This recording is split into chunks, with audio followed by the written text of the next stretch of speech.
अशी एक भोंडी. धर्मानंद खोलकार. वळख श्री धर्मानंद दिनानाथ खोलकार. BA B.Ed. जल्म 1951. फाटल्या 30 वर्सां सावन माशेलांतल्या शारदा इंग्लीश हायस्कुलांत कोंकणी आनी इंग्लीश भाशेचे शिक्षक. विंगड समाजीक संस्कृतीक संस्था वरवीं समाजीक वावर. पणजी आकाशवाणीचेर खबरो विभागांत खबरो दितात. दिसाळ्यां खातीर लेख बरयतात. कोंकणी भाशेच्या आवरांत सहभाग.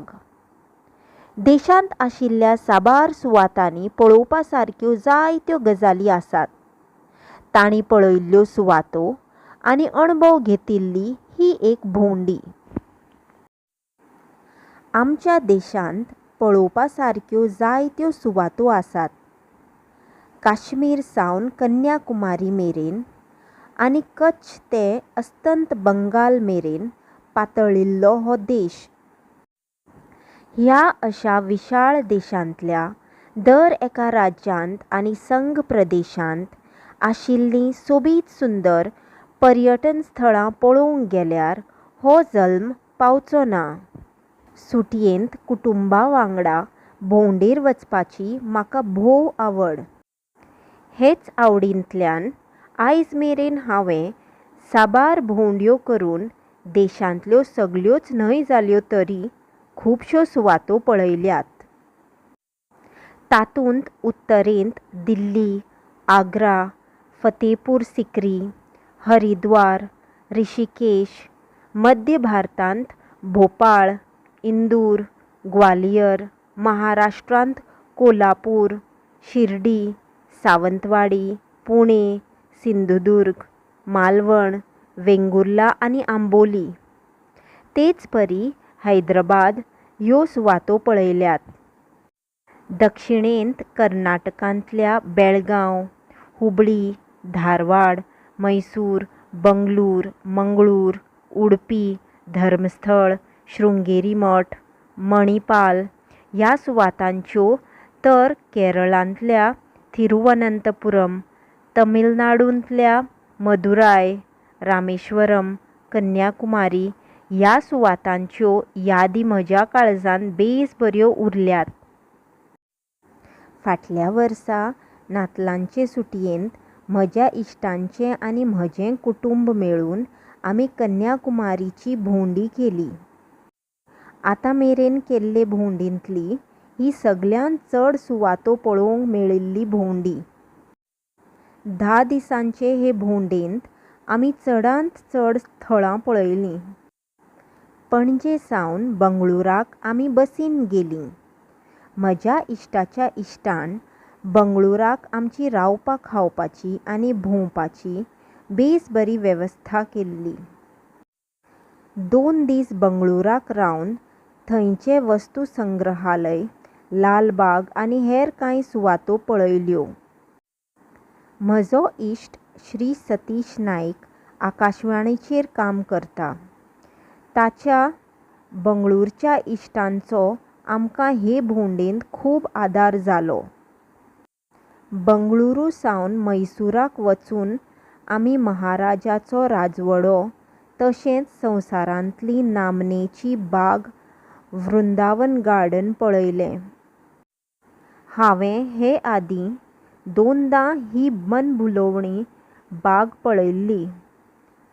येदी व्हडली सोबीत बाग पळोवन भुरग्यांक अप्रूप जालें. थंयसावन परतून बंगळुराक येवपाक तीं राजी नासलीं. अखेरेक आवाशिवा करून फुडले खेपेक परतून येवया अशें उतर दिवन तांकां आमी फुसलावन घेवन आयलीं. बंगळुरू सावन राती कडेन आमी मदुराय वचपाक रेल्वेन भायर सरलीं. रेल्वे स्टेशनाचेर रेल प्रवाशांक रावपाची भारतीय रेल्वेन बेस बरी वेवस्था केल्ली आसा. फुडल्या प्रवासाक वचमेरेन प्रवाशां खातीरच्या खाशेल्या कुडींनी प्रवाशांक रावंक मेळटा. भाडें मात साप उणें. मदुराय शारांतले मुखेल आकर्शण म्हणल्यार मिनाक्षी मंदिर. संवसारांतल्या वेंचीक अशा अप्रूप गजाली मदलें एक अप्रूप. देवळांत वचपाक लोकांची रीग लागिल्ली. चारूय वटयां आशिल्ल्या उंचेल्या वटींनी कितें पळयतलो. हजारांनी देवदेवतांच्यो, राजा राणयांच्यो रंगीत मुर्ती नकसूदपणान बसयल्यात. चारूय मुखेल दारांचे तेंगशेर भांगराचे कळस बसयल्यात. चोंयवटयां कितलेशेच विदेशी भोंवडेकार आपण्याल्या कॅमेऱ्यांनी चकचक करून आमच्या संस्कृतायेच्या दायजाचे पुरावे एकठांय करताले. देवळांत भितर सरून भायर येता म्हणसर उण्यांत उणें 1 वर लागलें. दुसऱ्या दिसा मदुराय सावन एक खासगी टॅक्सी करून आमी सगळीं 11 वरांचेर रामेश्वराक गेलीं.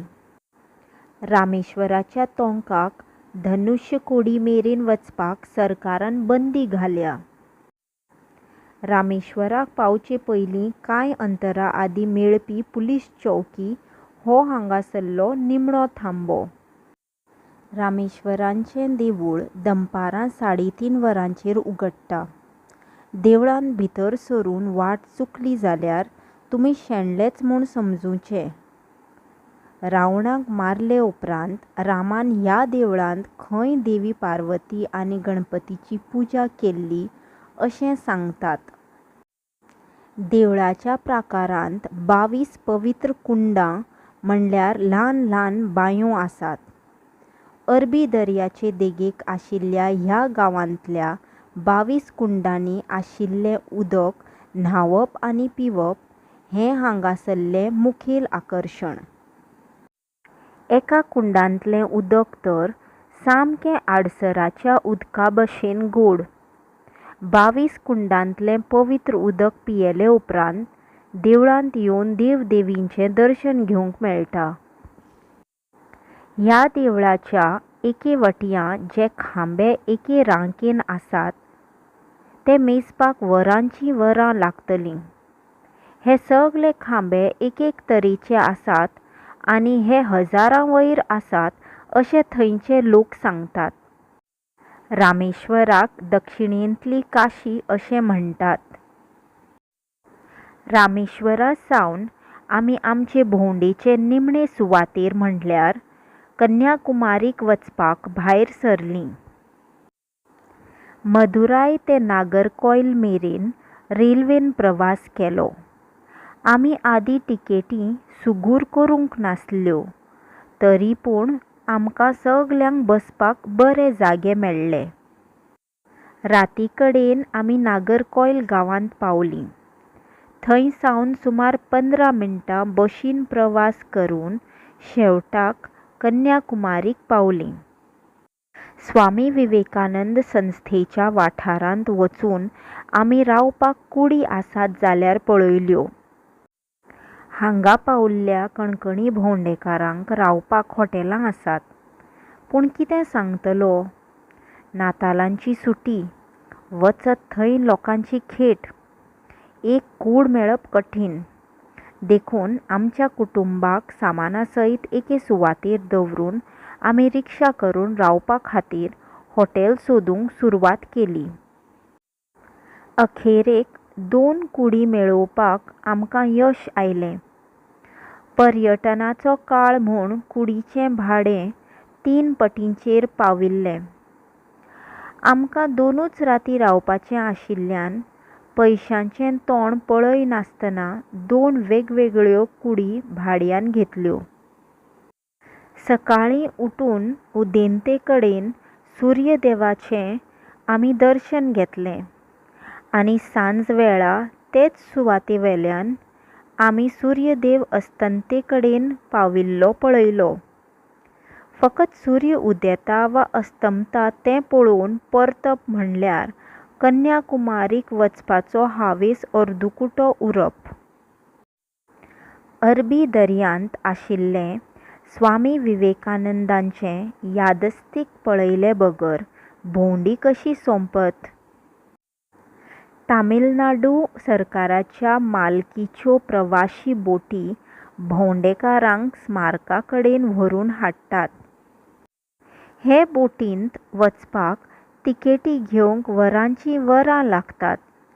मुया सारकी एक व्हड रांग तिकेट कचेरी सामकार पळोवंक मेळटा. बोट चालू जातकच हेलकावणें खावंक लागलीं तशें घस्स करून उदक सगल्यांचेर शिंपडलें. विवेकानंदाचें हें यादस्तीक म्हणल्यार शांततायेचें एक प्रतीक. विवेकानंदांचो व्हड पूर्णाकृती पुतळो लोकांक मनीसकुळयेच्या बरेपणाचो संदेश दिता अशें दिसले बगर रावना. यादिस्तका कडेन दनपार सारून आमी कन्याकुमारीच्या देवळाक भेट दिली. थंयचें खाशेलेंपण म्हणल्यार देवळांत भितर सरतना दादल्यांक शर्ट वा बानियन घालूंक मनाय आसा. बायलांक अशें बंधन ना. कन्याकुमारी हें भारत देशाचें दक्षिणेंतलें तोंक.